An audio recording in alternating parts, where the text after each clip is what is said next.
کہا بھئی تم مقابلے میں آئے ہو نماز پیچھے پڑھتے ہو؟ کہا حضور مقابلہ تو تلواروں سے کر رہے ہیں پر ہمارا دل تو مانتا ہے نا کہ مصطفیٰ کا نواسہ بڑی شان والا ہے۔ حر بن یزید نے 3 نمازیں لشکر سمیت امام حسین کے پیچھے پڑھی ہیں، 3 نمازیں، ظہر عصر اور مغرب۔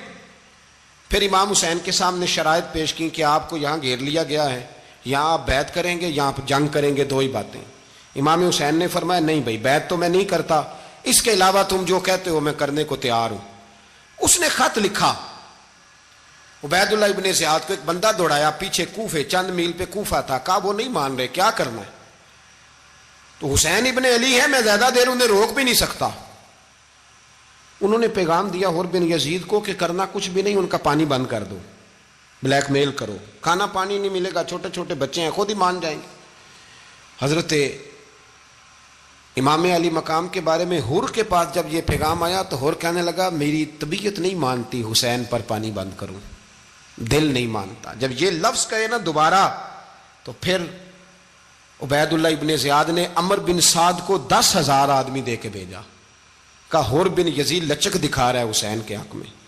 ایک رے کا علاقہ تھا، بڑی وہاں فصل ہوتی تھی، لوگ کوشش کرتے تھے وہاں کا گورنر بننے کی، کوشش کرتے تھے۔ تو عبید اللہ ابن زیاد کہنے لگا تمہیں رے کی گورنری ملے گی، سب سے سرسبز و شاداب علاقہ، تمہیں وہاں کا گورنر بنایا جائے گا اگر حسین کے خلاف لڑو گے۔ یہ اتنی زبردست ہوتی ہیں گورنریاں کہ گورنریوں کے لیے لوگ نسل رسول کے خلاف بھی نکل آتے ہیں، یہ اتنی تگڑی ہوتی ہیں، اتنی جلدی وفاداریاں بدلتی ہیں۔ امام حسین کو روک لیا گیا، عمر بن سعد نے روک لیا۔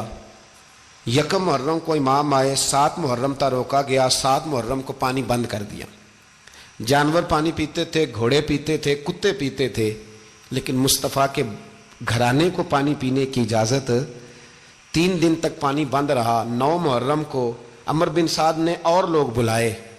شمر ایک بڑا سخت آدمی تھا، سنگ دل بدبخت، جس نے حضرت علی اصغر کے گلے پر تیر مارا تھا، وہ اور لشکر لے کے آیا۔ رات کو کہنے لگا امام حسین رضی اللہ تعالیٰ عنہ سے کہ بس بڑا ہو گیا، یہ 9-10 محرم کی درمیانی رات، یہاں آپ جنگ کریں گے یا آپ بیعت کریں گے، 2 ہی باتیں۔ امام حسین اندر گئے، سیدہ زینب سے مشورہ کیا، باہر آئے، فرمایا بات وہی ہے جو پہلے دن والی ہے۔ او بھائی بچے ساتھ ہو، صحرا کا علاقہ ہو، تپتی ہوئی ریت ہو، اتنے کٹھن اور سخت حالات، چاروں جانب موت ہی موت، دور دور تک اپنوں کا نام و نشان کوئی نہیں، اور اکیلے فیصلہ کرنے والے امام حسین، باقی سارے بچے ہیں یا عورتیں، سارے بڑے اکیلے۔ امام حسین رضی اللہ تعالیٰ عنہ نے فرمایا بھائی بیعت تو میں نہیں کرتا، باقی جو تمہارا پروگرام ہے۔ شمر اور ابن سعد کہنے لگے پھر جنگ کے لیے تیار ہو جائیں۔ کیا انداز ہے امام حسین کا، فرمانے لگے کل جنگ کروں گا، مجھے پتا تو ہے جنگ کا نتیجہ کیا نکلنا ہے، 1 رات مجھے دے دو تاکہ میں کھل کے اپنے رب کی عبادت تو کر لوں۔ حسین نے جانا ہے، مجھے پتا ہے کل رزلٹ 72 اور 22,000 کا کیا 1 رات مجھے دو، میں مالک سے راز نیاز تو کروں، میں گویا اس سے پوچھوں تو صحیح کہ مالک میرے والد بھی شہید ہیں، بھائی بھی شہید ہیں، نانا کو بھی دکھوں میں دیکھا ہے، تو اب میری باری ہے تو مالک میں حاضر ہوں، مجھے موقع تو دو، اس لیے کہ میرے نانا نے بدر میں بھی ساری رات عبادت کی تھی، صبح مجھے موقع دو۔ اور دنیا کا اصول ہے جب کوئی موقع مانگتا ہے تو دیا جاتا ہے۔ یہ دونوں کہنے لگے کوئی موقع نہیں۔ حر بن یزید پیچھے سے بولا، کہنے لگا نہیں بدتمیزی نہ کرو، حسین کو موقع دو، تمہیں دینا پڑے گا۔ موقع دیا۔ حر بن یزید نے پھر منت کی، کہا حضور آپ مہربانی کریں مان جائیں۔ فرمایا ماننے والا کھاتا کوئی نہیں۔ فرمایا ماننے والا کھاتا، بولیے ماننے والا کھاتا، یہ بڑا مشکل کام ہے بھائی۔ ضمیر کا سودا اب تو عام ہو گیا، بازار لگتے ہیں، ریٹ لگتے ہیں، اپنی اپنی چاہتوں پہ لوگوں نے اپنے اپنے انداز سجائے ہوئے ہیں۔ کوئی آدمی بس اچھے طریقے سے نام لے لے تو بس ہم اس کے پیچھے چل جاتے ہیں۔ اب تو عام ہو گیا یہ معاملہ۔ امام حسین نے فرمایا ہو ہی نہیں سکتا، ممکن ہی نہیں ہے۔ ساری رات عبادت میں گزری، ریاضت میں گزری۔ تہجد کا وقت ہوا تو گھر والوں کو بلایا، فرمایا دیکھنا تمہاری سی کی آواز نہ باہر آئے، خبردار سی کی آواز نہ آئے۔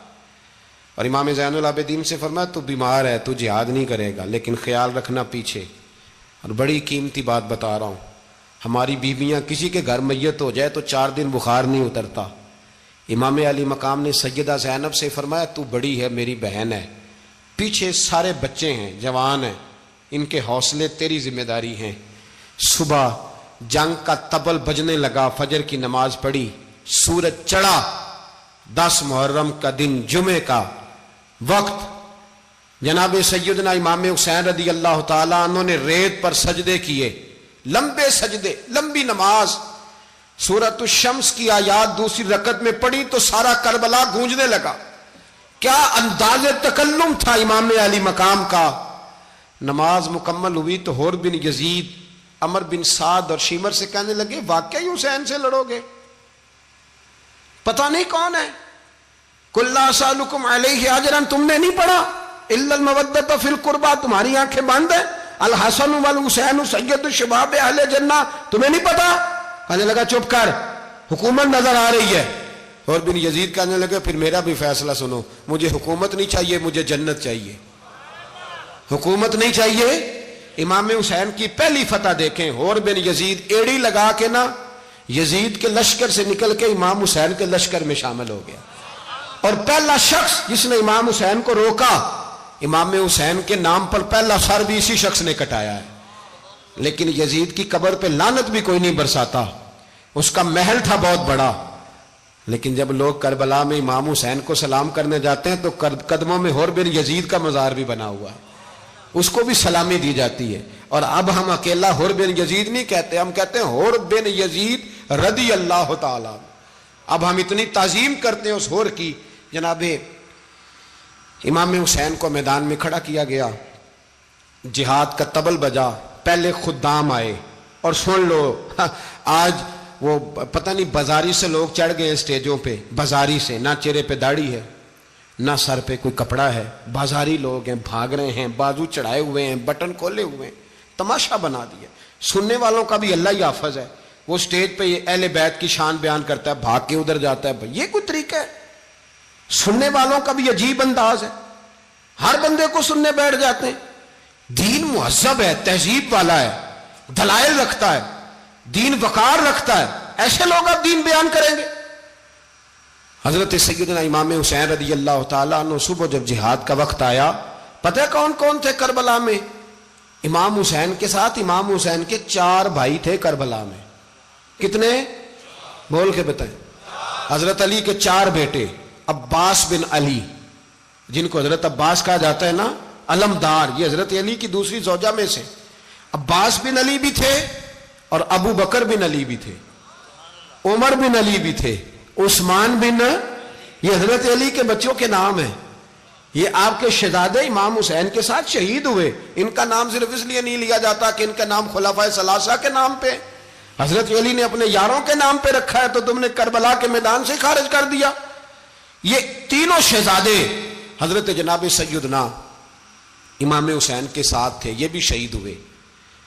حضرت جناب زینب امام حسین کی سگی بہن ہے، ان کے 2 بچے تھے، اون و محمد۔ جب امام حسین میدان میں جانے لگے تو جناب زینب بچوں سے کہنے لگی نہ، پہلے بھائی نہیں جائے گا، پہلے بھانجے جائیں گے۔ 2 بچے شہید ہوئے۔ حضرت قاسم بن حسن امام حسن کے بیٹے تھے، وہ جب میدان میں جانے لگے تو امام حسین نے کہا نہیں بھائی تو نہیں جائے گا، تو میرے بھائی کی نشانی ہے، میں جاؤں گا۔ تو حضرت قاسم بن حسن نے ایک تعویذ کھول کے دیا کہ ابا جی میرے والد نے کہا تھا جب بڑی مشکل آ جائے تو تعویذ کھول کے دیکھنا، تو آج بڑی مشکل آئی ہے تو میں نے تعویذ کھولا ہے، تو یہ دیکھیں کیا لکھا ہے، یہ تو رکا ہے، تعویذ ہے ہی نہیں۔ جب کھول کے دیکھا تو اس پہ لکھا تھا قاسم اگر حسین پہ کوئی کڑا وقت آ جائے تو بیٹا کے آگے آگے رہنا، اگر کڑا وقت میرے بھائی پہ کبھی آ جائے نا، دیکھنا اس کے آگے آگے چلنا، اسے حسن کی کمی نہ محسوس ہو، پائیاں جہاں ساک نہیں کوئی جے وچ خار نہ ہوئے۔ سیدنا امام حسین پہلی دفعہ کربلا میں اس وقت روئے جب یہ رکا، آپ نے دیکھا تو فرمایا ٹھیک ہے، اگر حسن کی یہ وصیت ہے تو میں نے زندگی میں اگر ان کی ہر بات مانی ہے اب بھی مانوں گا، تمہیں اجازت ہے۔ جناب قاسم بن حسن 16 سال کا جوان جب میدان میں نکلے تو ہائے ہائے پتہ نہیں کہاں سے آ گئی ہے۔ امام قاسم بن حسن جب میدان میں نکلے تو تبری سے لے کر علامہ ابو الاسناد صاحب سب کو پڑھ کے تو دیکھو، 3 دن کی پیاس ہے، شدید آزمائش ہے، دکھ ہیں، تکلیفیں ہیں، پھر بھی پہلی دفعہ جب میدان میں گئے ہیں واپس آئے ہیں 19 لوگوں کو قتل کر کے واپس آئے ہیں۔ 19 لوگوں کو ایک بار میں حضرت ایسے ہی تماشا بنا دیا ہے۔ مظلوم تھے وہ تو رو رہے تھے، ہر مقرر یہ کہہ رہا ہے کہ وہ تو بار بار کہہ ابا پانی مل جائے، پانی آ جائے، ترس گئے۔ خدا کا خوف کرو، یہ دلیر لوگ تھے، ان کی باتیں آج بھی پڑھ کے دلیری پیدا ہوتی ہے، دلیری پیدا ہوتی ہے، دلیری۔ سناؤ قصہ خیبر کو تمامی اپنے بچوں کو، علی کی داستان سن کے دلوں سے ڈر نکلتا ہے، علی کی داستان سن کے دلوں سے یہ جو بچے ڈر رہے ہیں نا، وہ چمگادڑ آ گئی، کاکروچ آ گیا، یہ خوف نکل جائے گا اگر حضرت قاسم بن حسن کی بات سنیں گے۔ درجنوں لوگ آپ نے قتل کیے۔ ایک دفعہ آئے، کہا چاچا یزید کا لشکر تو بڑا بزدل ہے، اگر چند قطرے پانی میرے حلق سے گزرے تو میں سارے کاٹ کے لے آؤں گا آپ کے پاس، چند قطرے۔ لیکن تھوڑی دیر گزری، عمر بن سعد کہنے لگا اکیلے اکیلے جاؤ گے تو علی کا پوتا ہے، یہ سب کو مار دے گا، کٹھے جاؤ۔ چاروں جانب سے تیر برسے، ایک تیر لگا آ کے گردن کے پیچھے، بس جناب سیدنا قاسم بن حسن گھوڑے سے نیچے گرے تو جناب زینب حوصلہ کر کے آنسو سمیٹ کے کہنے لگی میں دیکھ رہی ہوں پردے کے پیچھے سے حسین میرے بھائی کا بیٹا گر گیا ہے، جا اسے اٹھا کے لا۔ حضرت امام حسین ان کو اٹھا کے لائے تو امام حسین نے سینے سے لگایا ہوا تھا تو ان کے پیر، ان کا قد لگتا تھا امام حسین سے زیادہ ہے، اٹھا کے لایا، لٹا دیا گیا۔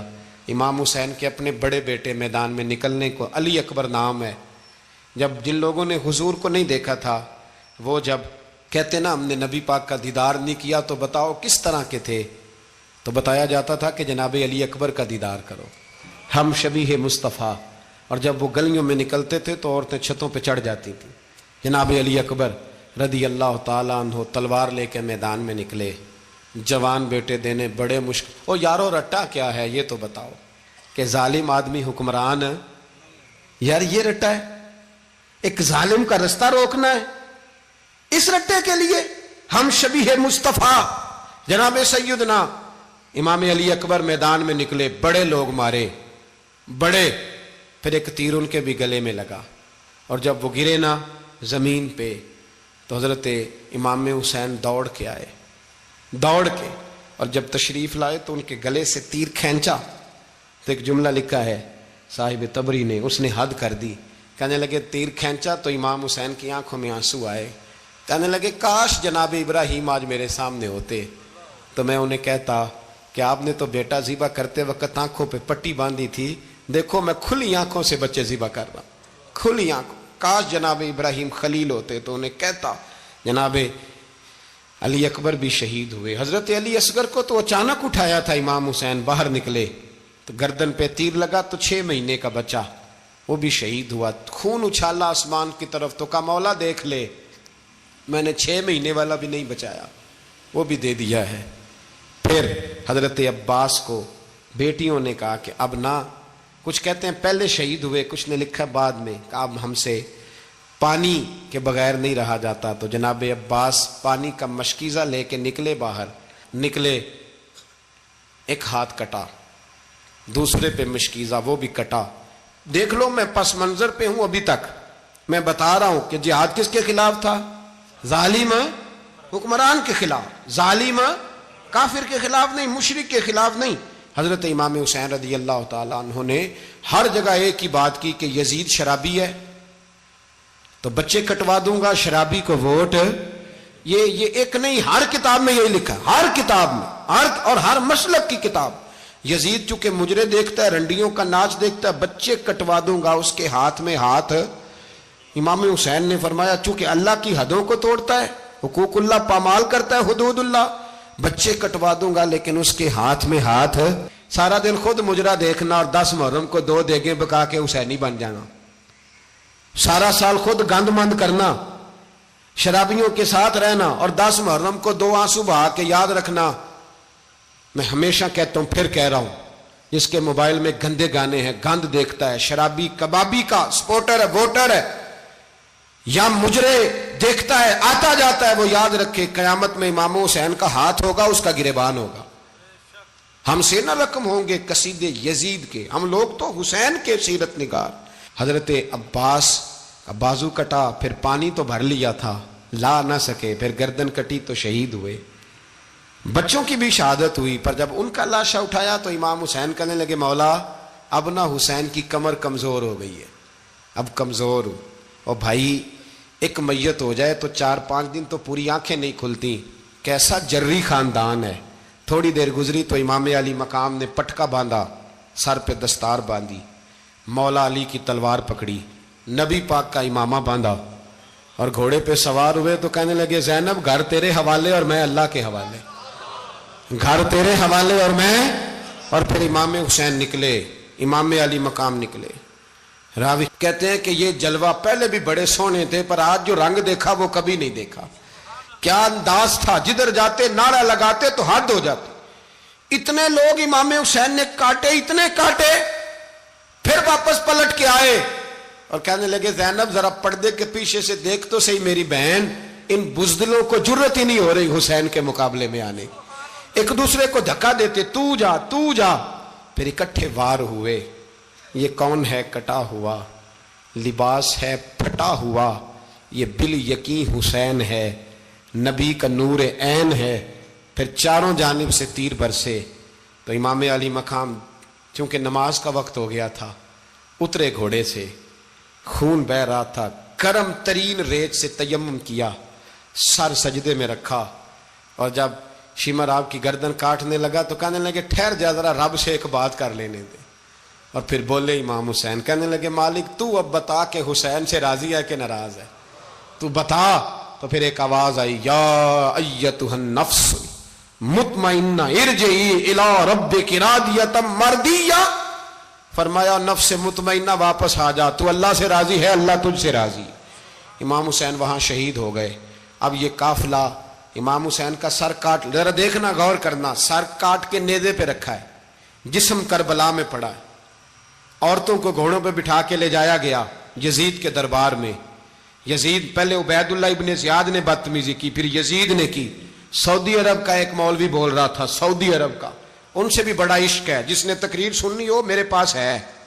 ہمیں لوگ مشورے دیتے ہیں کہ جو یزید کو اچھا کہے اور حسین کو باغی کہے اس کو ہم امام مان لیں، اس بے شرم بے حیا کو جو نبی پاک کے گھرانے کے بارے میں بکے اسے امام۔ سعودی عرب میں مسجد نبی میں درس دینے والا جس نے تقریر سننی ہو میرے پاس ہے، وہ کہتا ہے یزید تو بڑا اچھا آدمی تھا، اس نے تو بڑی خدمت کی، تو میں نے اسے کہا رشتہ داری کر لیا یزید کے ساتھ، قریب ہو جا۔ شرم نہیں آتی؟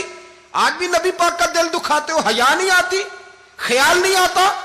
اور لوگ گھر میں بیٹھ کے باتیں کرتے ہیں، کہتے ہیں جی جو بیت اللہ میں ہو وہ بھی برا ہو سکتا ہے۔ بیت اللہ میں تو 360 بت بھی تھے، وہ اچھے تھے۔ مدینے میں تو 360 منافق بھی رہے، پوری سورہ منافقون نازل ہوئی، وہ اچھے تھے۔ عجیب تماشا بنا دیا لوگوں نے مذہب کا۔ کہتا ہے یزید نے تو بڑی خدمت، تو عبید اللہ ابن زیاد نے قتل کیا۔ بے شرمو، اگر عبید اللہ ابن زیاد نے بھی قتل کیا تھا تو حکومت کس کی تھی؟ تو پھر یزید نے عبید اللہ ابن زیاد کو سزا کیوں نہیں دی، بلکہ ایک جگہ 2 گورنریاں دی اس کو، یہ حال کیا؟ بلکہ سنو کہ یزید چھڑیاں مار رہا تھا، چھڑیاں امام حسین کے لبوں پہ۔ تو نعمان بن بشیر صحابی تھے، بول پڑے، کہنے لگے یزید بدبخت، ہاتھ پیچھے اٹھا، مجھے اللہ کی عزت کی قسم میں نے سینکڑوں بار نبی پاک کو ان ہونٹوں کو چومتے دیکھا ہے۔ حضرت جناب زینب عورتوں کے مجمع میں پیچھے ہو کے بیٹھی ہیں۔ یزید کے پاس جب پہنچا لشکر تو یزید کہنے لگا دیکھو اللہ نے مجھے عزت دی اور میرے مخالفوں کا کیا حال ہوا۔ تو بی بی زینب بول پڑی، اتنے صدمے سہے پر آواز توانا ہے، جاندار ہے، جاندار۔ ہمارا کسی بندے سے جائیداد کا رٹا نہیں، ہم تو چاہتے ہیں امت اکٹھی ہو جائے، لیکن جو بندہ نبی پاک کی ماں کو دوزخی کہے، حضور کے باپ کو جہنمی کہے، یزید کو امیر المومنین کہے، اس کے ساتھ اتفاق رائے کر لیا جائے، یہ مذہب ہماری سمجھ میں نہیں آتا، بالکل نہیں آتا، قطعاً نہیں ہماری سمجھ میں آتا۔ کیسے اتحاد کر لیا جائے؟ یہاں تو میرے بھائی جو ہمارے ابا کا مخالف ہو اس سے اتحاد نہیں ہوتا، اور جو نبی پاک کے والد کو دوزخی کہے اس سے اتحاد ہو جائے۔ کہتے ہیں جی وہ جی اتنی فرقہ واریت ہو گئی، ہم کس مسجد میں جائیں؟ 60 پارٹیاں پاکستان میں رجسٹرڈ ہیں جو الیکشن لڑتی ہیں، کبھی کسی بندے کو ٹینشن نہیں ہوئی کہ کس کے پاس جائیں کس کے پاس نہ جائیں۔ کبھی نہیں کو بولا کہ اب وہ بھی کھڑا ہو گیا, وہ بھی, کوئی ٹینشن نہیں. مذہب کی باری ٹینشن ہو جاتی ہے. اتنا بڑا مذہب ہوتا ہے بھائی, غلط بندے بھی آ ہی جاتے ہیں بیچ میں, تھوڑا پہچان کے چلنا پڑتا ہے صحیح کون ہے اور غلط. اور یہی تو ہمیں امام حسین نے بتایا ہے کہ مذہب کے اندر ہی تم نے شناخت کرنی ہے کہ بندہ ٹھیک کون ہے اور بندہ غلط. یہی تو کربلا ہے, یہی تو امام حسین نے بتایا, کفر اسلام نہیں, حق اور باطل. تو سمجھیے گا, حضرت سیدہ زینب نے جب سنا نا کہ یہ کہہ رہا ہے کہ مجھے اللہ نے عزت دی, تو جناب زینب بولی. نعمان بن بشیر کہتے ہیں بی بی بولی, اتنے صدمے ہیں پر جناب زینب بولی اللہ اکبر.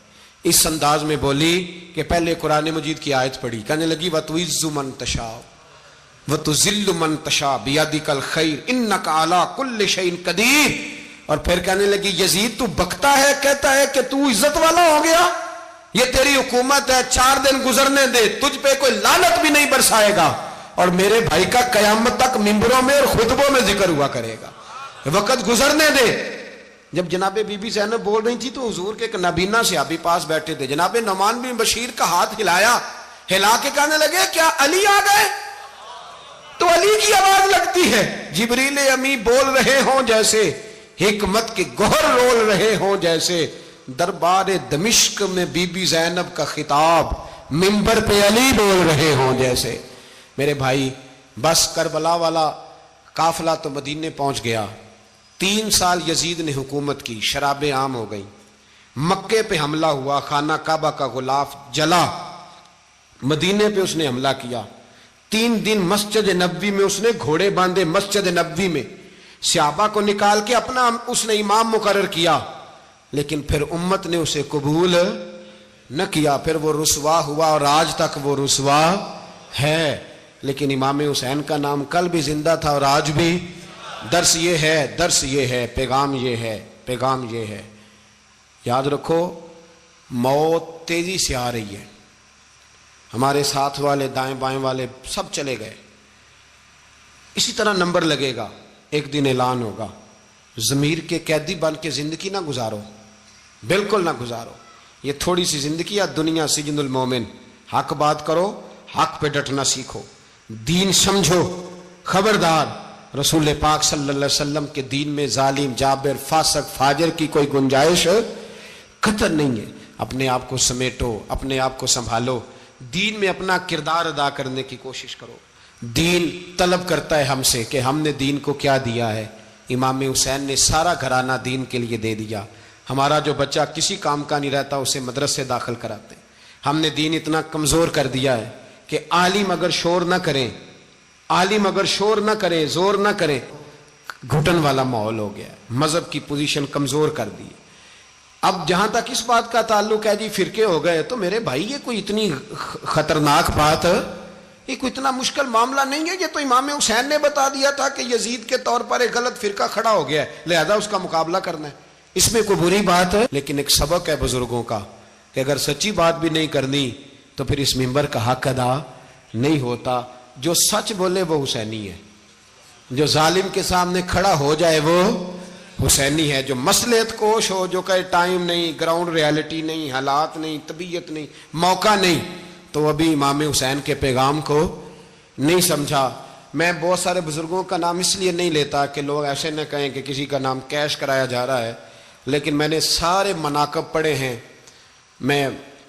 میری لائبریری میں کتابیں ہیں, میں پڑھتا رہتا ہوں, میں سفر میں بھی ساتھ رکھتا ہوں. لیکن حضرت شیخ عبدالصبور بیگ منشور ہزاروی کا شعر امام علی مقام کے مقابلے میں اس طرح کا ہے کہ مجھے سارے شاعروں سے زیادہ وزنی محسوس ہوتا ہے. انہوں نے کہا تھا اس شاہ مشرقین کی, اس نور عین کی, مطلوب ہے جہاں کو قیادت حسین کی.